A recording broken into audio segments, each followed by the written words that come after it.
नमस्कार। बाल विकास के चौथे वीडियो में आप सभी का स्वागत है। इसके पहले हम लोगों ने जो है बहुत सारी चीज़ें पढ़ी हैं जिसमें बाल विकास के अवधारणा के बारे में हम लोगों ने समझा है।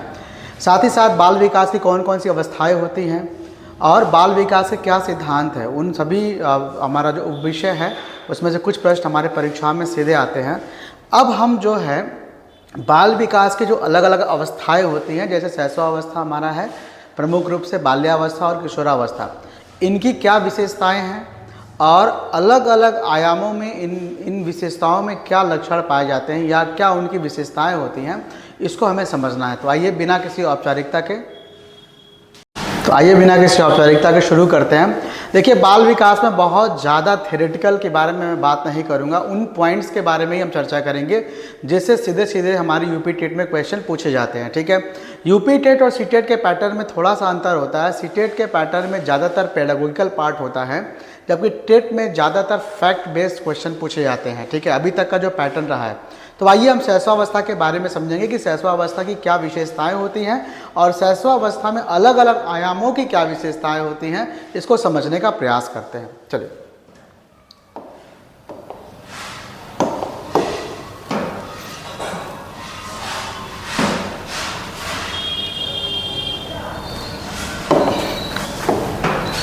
शुरू करते हैं। सबसे पहले समान अवधारणा शैशवावस्था की क्या हमारी बेसिक चीज़ें होती हैं, इसको हम समझने का प्रयास करते हैं।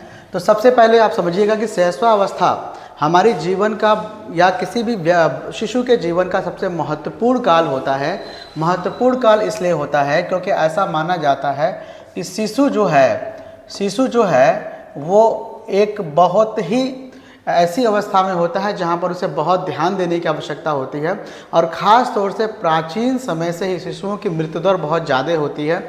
इस नाते शैशवावस्था में बालक को या शिशु को बहुत ज़्यादा ध्यान देने की आवश्यकता होती है, अतः इसे जीवन का सबसे महत्वपूर्ण काल कहा जाता है।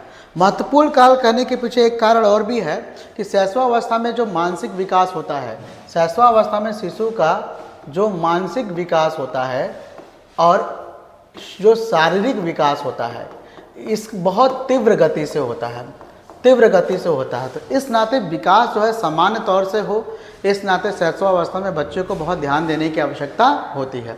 दूसरा, इसे अतार्किक चिंतन की अवस्था कहा जाता है। शैशवावस्था में बच्चा तर्क करना या तार्किक गुणों का विकास तो शुरू हो जाता है, लेकिन वो तार्किक चिंतन नहीं कर पाता है, वो अतार्किक चिंतन करता है। यही कारण है कि जब भी हम कोई भी काल्पनिक चीज़ अगर उसके बारे में उसको बच्चों को बताते हैं, यानी कि अगर काल्पनिक चीज़ों के बारे में बताते हैं, परियों के बारे में बताते हैं, तो बच्चा सहज स्रोत से इन सभी चीज़ों पर क्या करता है, विश्वास कर लेता है। इसके अलावा अगला पॉइंट है, शैशवावस्था को संस्कारों के निर्माण की अवस्था भी कहा जाता है। ये क्वेश्चन पूछा जा सकता है कि किस अवस्था को संस्कारों के निर्माण की अवस्था कहा जाता है। तो याद रखिएगा, शैशवावस्था को संस्कारों के निर्माण की अवस्था कहा जाता है। इसके अलावा सिगमंड फ्रायड, नाम नोट कर लीजिएगा, सिगमंड फ्रायड ने इसे बालक का निर्माण काल कहा है। बालक का निर्माण काल क्यों कहा है कि जो शैशवावस्था हमारा होता है, देखिएगा ध्यान से, जो शैशवावस्था होता है उसमें 6 वर्ष की आयु पर 90% जो मानसिक विकास होता है वो बच्चे का हो जाता है।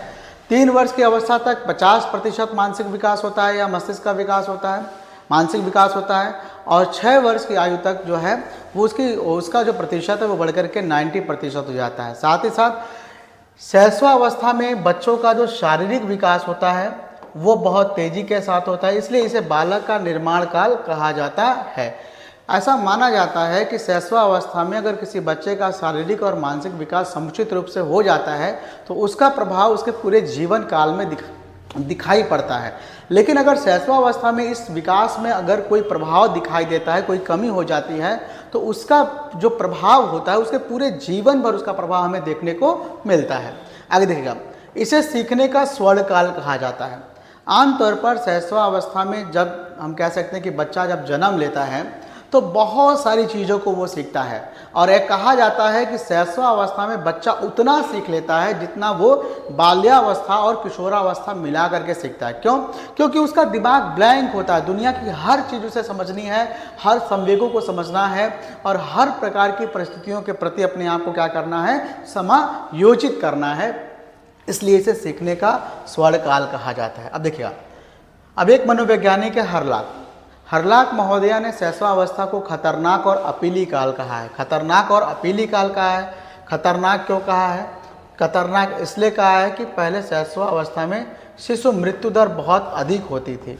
शिशु मृत्यु दर बहुत अधिक होती थी, ठीक है। बहुत सारे बच्चों की परेशानियों को हम समझ नहीं पाते थे और पुराने समय में चिकित्सीय व्यवस्था भी हमारी इतनी अच्छी नहीं थी कि बच्चों को प्रॉपर केयर मिल सके, जिसकी वजह से उनकी मृत्यु दर बहुत ज़्यादा थी। इसलिए इसे हरलाक महोदया ने इसे खतरनाक काल कहा है।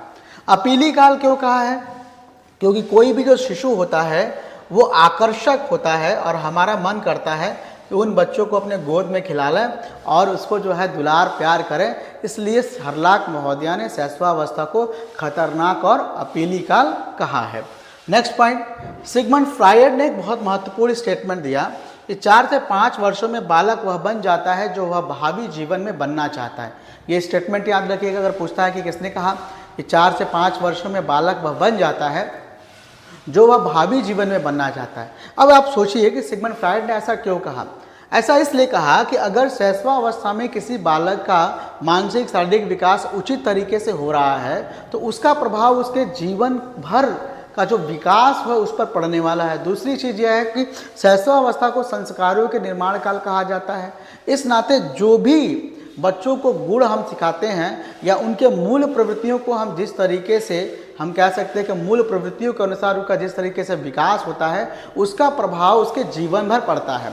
और कहा भी जाता है कि किसी व्यक्ति का मूल प्रवृत्ति नहीं बदलता है, उम्र के किसी पड़ाव में क्यों ना हो जाए। इस नाते सिगमंड फ्रायड ने बोला कि 4 से 5 वर्षों में बालक वह बन जाता है जो वह भावी जीवन में बनना चाहता है। अब आइए एक और स्टेटमेंट, एक बात और समझिएगा कि जैसे हम किसी भी विशेषता के बारे में पढ़ते हैं तो अगर उसकी कोई प्रॉपर्टी बताई गई है, कोई गुण बताया गया है तो उसमें कोई ना कोई मनोवैज्ञानिक का रेफरेंस होता है, यानी कि उसको वो डिफाइन किए हैं, उस पर उन्होंने रिसर्च किया और उसके बारे में बताया है, तभी जाकर के एक फैक्ट हमारा बनता है। तो एडलर महोदय ने एक बात कहा कि जन्म के कुछ महीने बाद यह निश्चित किया जा सकता है कि जीवन में उसका क्या स्थान है, जीवन में उसका क्या स्थान है। अब ये उन्होंने किस दृष्टिकोण में किया कि अगर किसी बच्चे का अगर बच्चा कोई सामान्य रूप से इस धरती पर जन्म लिया है तो इसका मतलब यह है कि भावी जीवन में उसका विकास अच्छा हो सकता है।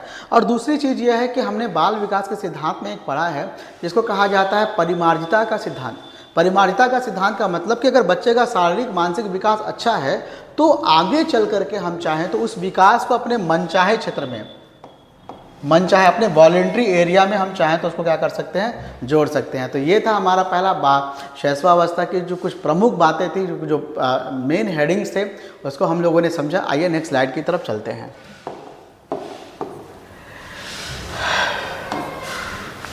आइए अब हम थोड़ा सा डिटेल में इसको समझने की कोशिश करेंगे, शैशवावस्था की हमारी क्या क्या विशेषताएं होती हैं। आप एक बात समझिएगा कि जितने भी पॉइंट्स हमारे हैं इन पॉइंट्स पे सीधे क्वेश्चन आपके परीक्षा में आ जाएंगे, इसलिए बहुत ध्यान से उसको सुनिए, वीडियो को कई बार देख लीजिएगा, आपको चीज़ें याद हो जाएंगी। देखिएगा, पहला शैशवावस्था में मैंने अभी बताया कि शैशवावस्था में शारीरिक और मानसिक विकास बहुत तीव्र गति से होता है, बहुत तेज़ी के साथ होता है। तो अगर आपसे क्वेश्चन पूछा जाए कि बाल विकास की वो कौन सी अवस्था है जिसमें शारीरिक और मानसिक विकास सबसे तेज़ी के साथ होता है, तो वो अवस्था हमारी क्या है, शैशवावस्था है, जिसमें मानसिक और शारीरिक विकास बहुत तेज़ी के साथ होता है। ठीक है। दूसरा, इस अवस्था में सीखने की जो हमारी जिज्ञासा है वो प्रबल होती है। बच्चा बहुत कुछ सीखना चाहता है। उदाहरण के तौर पर आपने देखा होगा छोटा बच्चा जो 1.5 साल या 2 साल का है, अगर उसकी माँ झाड़ू लगा रही है तो वो झाड़ू लेकर के झाड़ने की कोशिश करता है। उसको लगता है पोछा लगा रही तो पोछा लगाने की कोशिश करता है। वो भारी से भारी चीज़ों को उठाने की कोशिश करता है। हालांकि उसको अभी उसका संज्ञान यानी कि उसका जो ज्ञान है इतना समृद्ध नहीं हुआ है कि वो चीज़ों को समझ सके कि हर चीज़ का क्या क्या रोल है, लेकिन वो हर चीज़ के प्रति अपनी जिज्ञासा प्रकट करता है कि हम ये काम करना है, हम ये काम करना चाहते हैं। ठीक है। हालांकि उनको उस चीज़ों की बहुत समझ नहीं होती है। ठीक है। आगे देखिएगा, शिशु दूसरों पर निर्भर करता है। देखिए, ये बहुत महत्वपूर्ण क्वेश्चन है। शैशवावस्था में बच्चों के अंदर पर निर्भरता का गुण पाया जाता है। आप सोचिए कि एक छोटा सा बच्चा अगर उसको प्यास लगेगी तो वो बोल पाएगा? बिल्कुल नहीं बोल पाएगा। अगर उसे भोजन चाहिए तो वो भी बोल नहीं पाएगा। अगर उसे किसी चींटी ने काट लिया तो भी बेचारा अपनी बातों को व्यक्त नहीं कर पाता है। ऐसे समय में आप समझिएगा कि हर चीज़ के लिए वो अपने माँ बाप पर निर्भर कर रहा है और इस नाते इसमें पर निर्भरता का गुण पाया जाता है। और इसमें एक सबसे महत्वपूर्ण जो चीज़ें हैं उसकी सहज वृत्ति।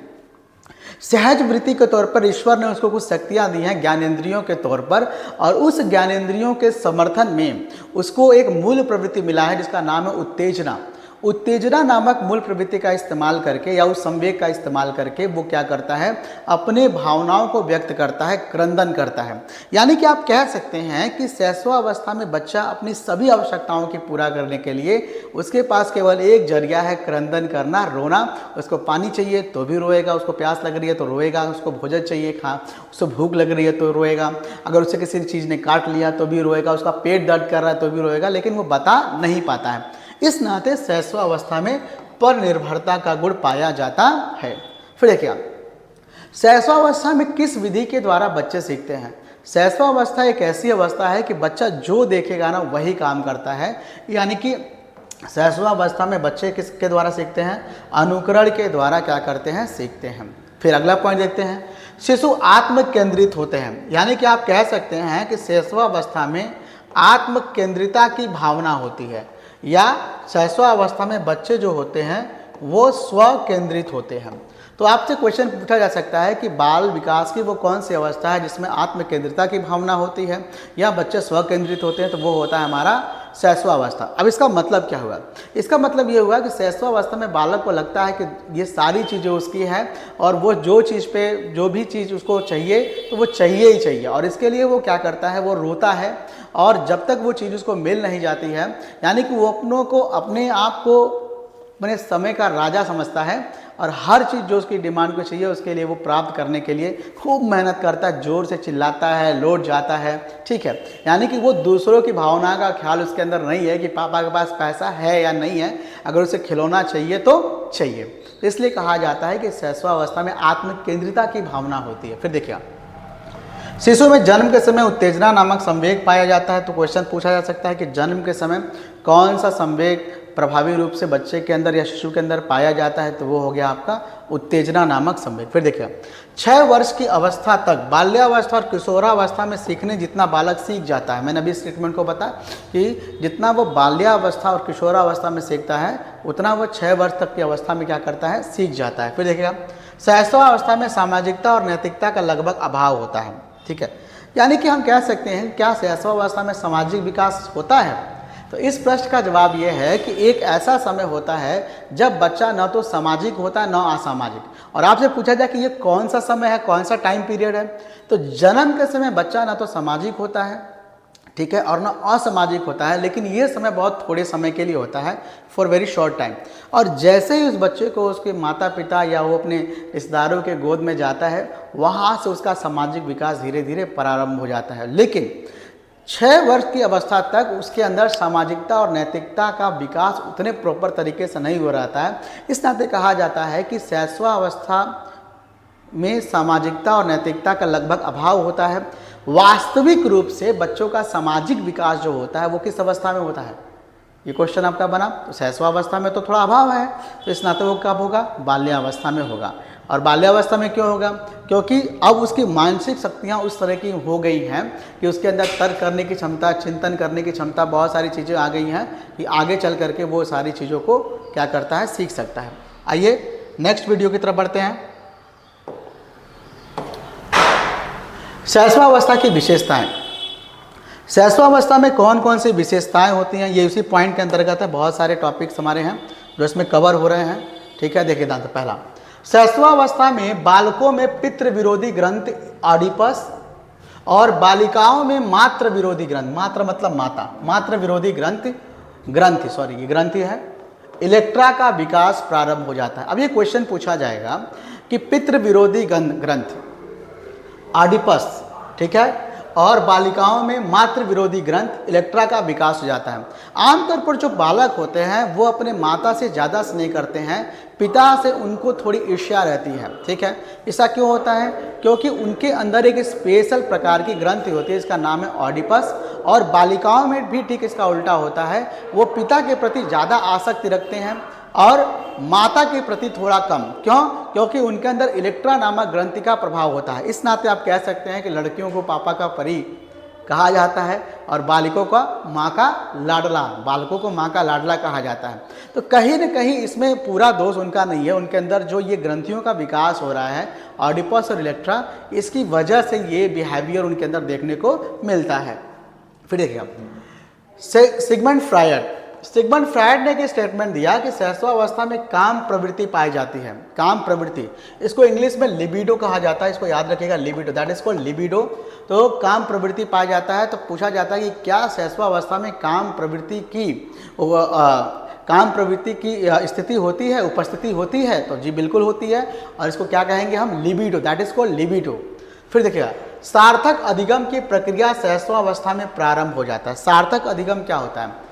शुरू में बच्चा जब विद्यालय में जाता है या घर पे जो होता है, तो वहाँ पे उसकी अनौपचारिक शिक्षा जो है उसकी माता जी के द्वारा दी जाती है। लेकिन जैसे बच्चा विद्यालय में जाना शुरू कर देता है, जैसे अभी बाल वाटिका में जाना शुरू कर दिया 3 वर्ष के बाद से, तो वहाँ से उसका सार्थक अधिगम क्या होता है? प्रारंभ हो जाता है। अच्छा, रास ने, अभी हमने इसके पहले पढ़ा था कि रास ने बाल अवस्था को, शैशवावस्था को कितना एज बताया था, कितनी अवधि बताई थी? 1 से 3 वर्ष की जो अवस्था होती है उसको शैशवावस्था कहा। किसने कहा? रास ने कहा। फिर देखिएगा, जन्म से लेकर 3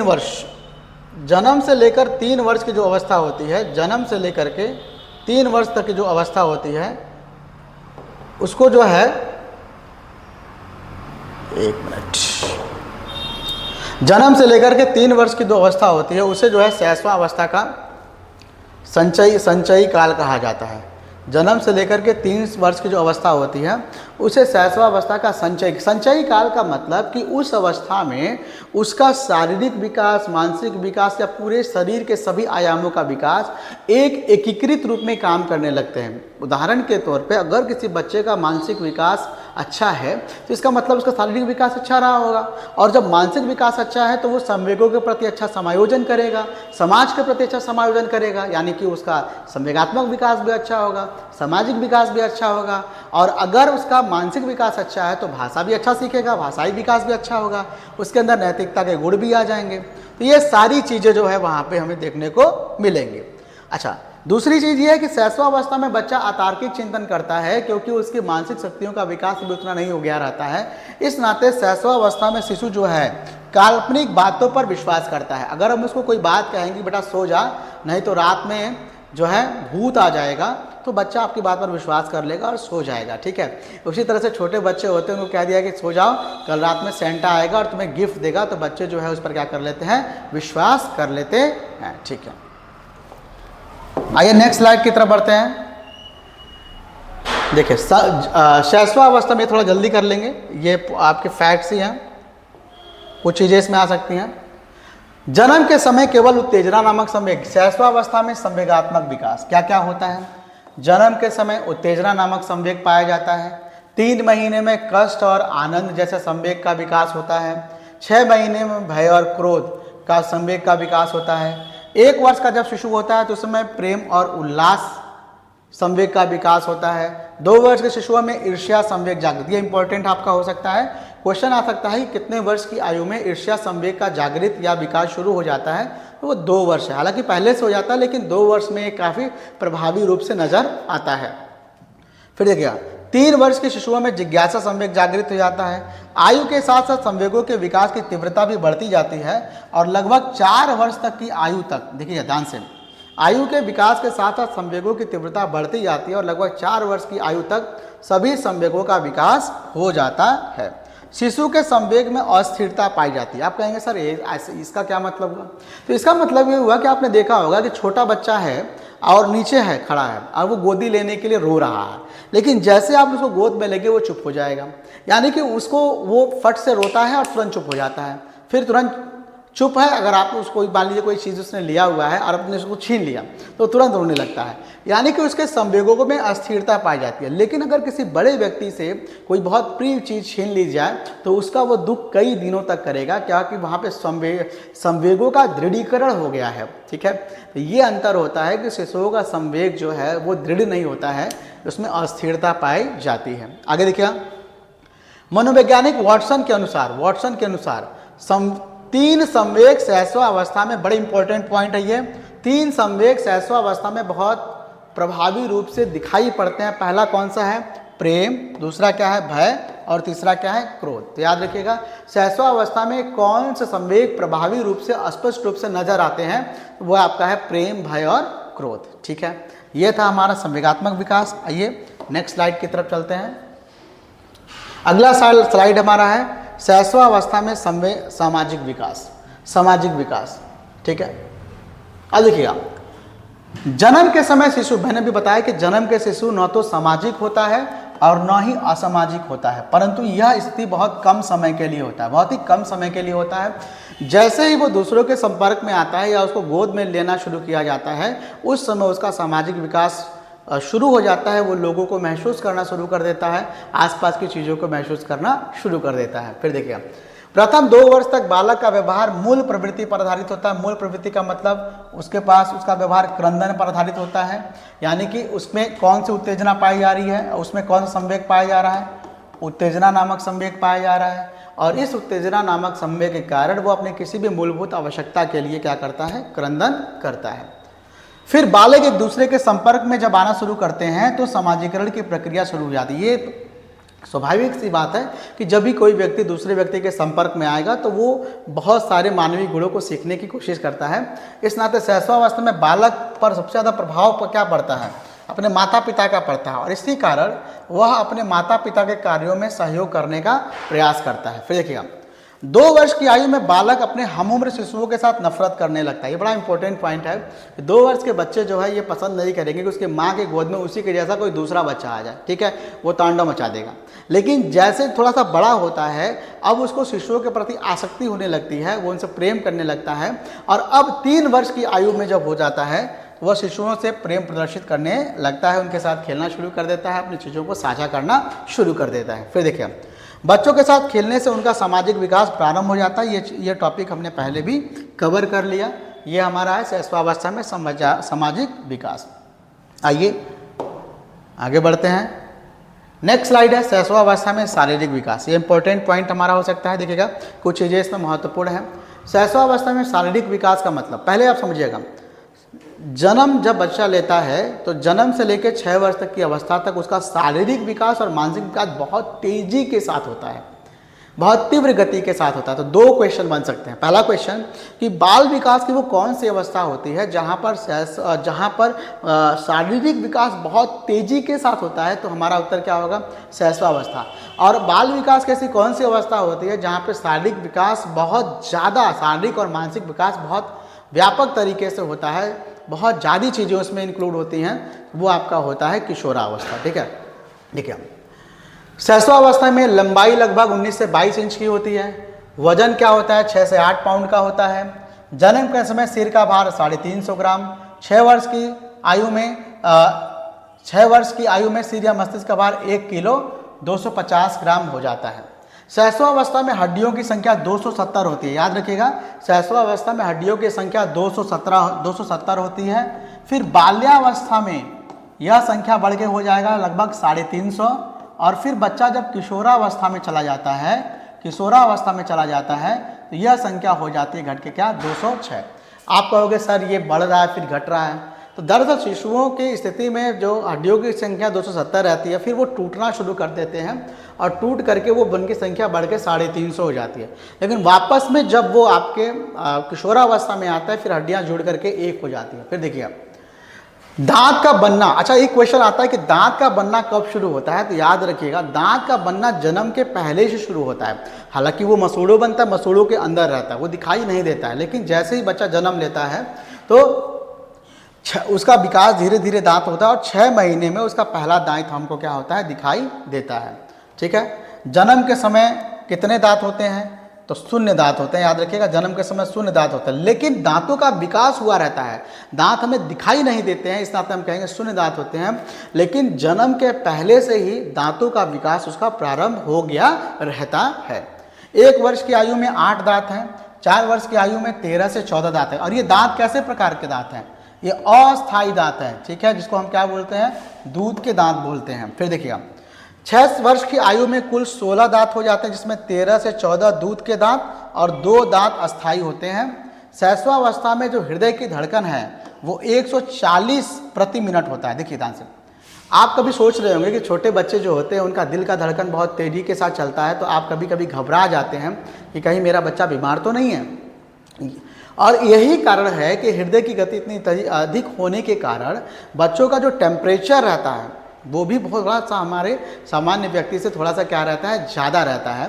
और हम कभी कभी घबरा जाते हैं कि बच्चा हमारा बीमार तो नहीं है, लेकिन छोटे बच्चों में ये स्वाभाविक क्रिया है कि उनकी हृदय की धड़कन 140 प्रति मिनट। और वही बच्चा जब बाल्यावस्था में जाएगा उसकी हृदय की धड़कन 100 से 110 के लगभग होती है। और जब बच्चा किशोरावस्था में जाएगा तो उसकी हृदय की धड़कन कितनी हो जाएगी, 72 प्रति मिनट, यानी 72 बार 1 मिनट में 72 बार उसका हृदय का धड़कन क्या होता है, धड़कता रहता है। आइए नेक्स्ट स्लाइड की तरफ बढ़ते हैं।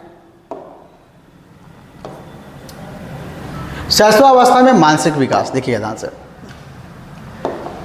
ये सारे डिटेल्स हैं, बहुत जो इंपॉर्टेंट कोर पॉइंट्स उसको हम लोगों ने कवर किया। आप एक बार देख लीजिएगा, आपकी तैयारी कंप्लीट हो जाएगी इस टॉपिक में। इसके अलावा हमको लगता है कुछ पढ़ने की आपको आवश्यकता नहीं पड़ेगी। देखिए हम प्रथम सप्ताह में बच्चा छींकता है, हिचकी लेता है, हाथ और पैर को हिलाना शुरू कर देता है। द्वितीय सप्ताह में चमकीली एवं बड़ी वस्तुओं के प्रति आकर्षण, आपने देखा होगा छोटे बच्चे रंगीन वस्तुओं के प्रति ज़्यादा आकर्षित होते हैं, और इसी नाते छोटे बच्चों के जितने भी खिलौने या कपड़े बनाए जाते हैं वो रंगीन बनाए जाते हैं, ठीक है। आगे देखिए, प्रथम माह में भूख, प्यास, नींद आदि शारीरिक आवश्यकता होने पर बालक और हाथ और पैरों की क्रिया करता है और अपनी किसी भी आवश्यकता के लिए क्या करता है, क्रंदन करता है। क्या करता है, क्रंदन करता है। फिर देखिए 2 माह में ध्वनि के प्रति प्रतिक्रिया करता है।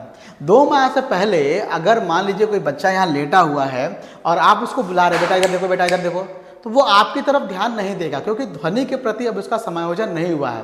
तो आप क्या करते हो, उसकी तरफ जा करके उसको बुलाते हो, ठीक है, अरे बेटा इधर देखो, इधर देखो। तो इस तरीके से, लेकिन जब 2 महीने के बाद वो ध्वनियों को समझना शुरू कर देता है या उसको उसके प्रति अनुकूलित हो जाता है, तो जब आप बुलाते हैं तो आपके ध्वनि के प्रति वो अपना रिस्पॉन्ड करता है, यानी कि प्रतिक्रिया करता है। फिर देखिएगा 4 माह में विभिन्न वस्तुओं को पकड़ने लगता है, अनेक प्रकार की आवाज़ निकालता है। 6 माह में सुनी आवाज़ को नकल करता है एवं अपने नाम को पहचानने लगता है। नाम को अगर आप उसका नाम उसको बताएंगे तो वो समझ जाएगा कि हाँ ये मेरा नाम रखा गया है। 8 महीने में बालक खिलौनों के साथ खेलने लगता है और खिलौनों को छीनने पर रोने लगता है। अब ध्यान सुनिएगा, शैशवावस्था में शिशु जो होते हैं वो खिलौनों से खेलते हैं, लेकिन बहुत कम समय के लिए।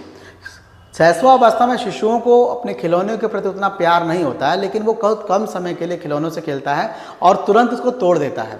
खिलौनों का वो संग्रह नहीं करता है। लेकिन जैसे ही वो बाल्यावस्था में जाता है, अब वहाँ पे वो अपने खिलौनों को बचा के रखता है। इस नाते बाल्यावस्था को खिलौनों की आयु कहा जाता है। कई बार ये कन्फ्यूजन रहता है कि खिलौनों की आयु हमारा शैशवावस्था है या बाल्यावस्था है। तो शैशवावस्था में बच्चा खिलौनों को खेलता है, लेकिन खिलौनों का संग्रह नहीं करता है। वो खिलौनों को खेलता है, तुरंत तोड़ देता है, फिर उसको नया खिलौना चाहिए, फिर वो लेगा उसको तोड़ देगा, फिर उसको अगला नया खिलौना चाहिए, और लेकिन वो अस्थायी रूप से खिलौनों का संग्रह करता नहीं है, ठीक है। 10 माह में प्रथम शब्द बोलने लगता है। 1 वर्ष 2 माह में प्रथम सार्थक शब्द, देखिएगा पूछता है कि प्रथम सार्थक शब्द का बोलता है 1 वर्ष 2 माह में। 20 माह में एक वाक्य बोलने लगता है। और फिर देखिए ध्यान से, यहाँ पे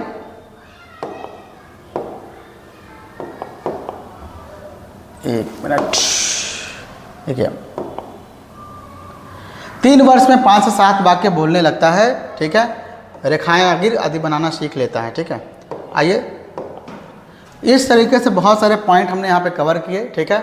और हमारा जो टॉपिक रहा शैशवावस्था और उसकी विशेषताएं हम लोगों ने कवर किया। आप एक बार इस पूरे वीडियो को ध्यान से देखिएगा, आपको बहुत सारे फैक्ट्स याद हो जाएंगे। इस चैप्टर के बाद जब हमारा अभी वीडियो नंबर 4 था, इसके बाद 5 हमारा जो है रहेगा बाल्यावस्था, 6 हमारा जो रहेगा किशोरावस्था। फिर इसके बाद जब ये टॉपिक्स सब हमारे ख़त्म हो जाएंगे तो एक प्रैक्टिस सेट हम करेंगे, और इसमें जितने भी क्वेश्चन इसके अभी तक पूछे गए हैं टेट परीक्षा में, उसकी हम लोग प्रैक्टिस कर लेंगे, हमारी तैयारी हो जाएगी। Thank you very much.